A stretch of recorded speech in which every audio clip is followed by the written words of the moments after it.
Cerita pemudik asal Jakarta hendak ke Aceh berangkat sejak 3 Mei disuruh putar balik di Asahan.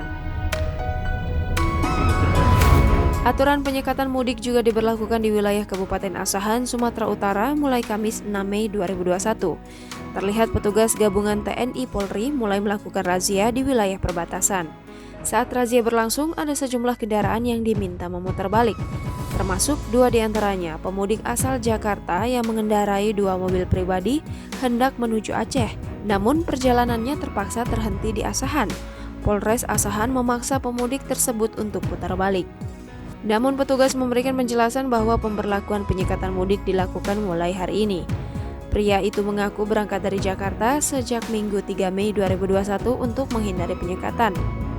Pria tersebut sempat membandel dan tetap berkeras ingin melanjutkan perjalanan. Usai perdebatan, 2 mobil putih dengan plat B1433 VOO dan B1534 VOD akhirnya memutar balik. Namun tak beberapa lama, keduanya kembali mencoba peruntungan dengan melintasi lagi pos polisi. Namun upaya tersebut berhasil digagalkan petugas. Petugas kembali memberhentikan kendaraan mereka. Namun petugas kepolisian tetap menyuruh kedua mobil tersebut untuk putar balik.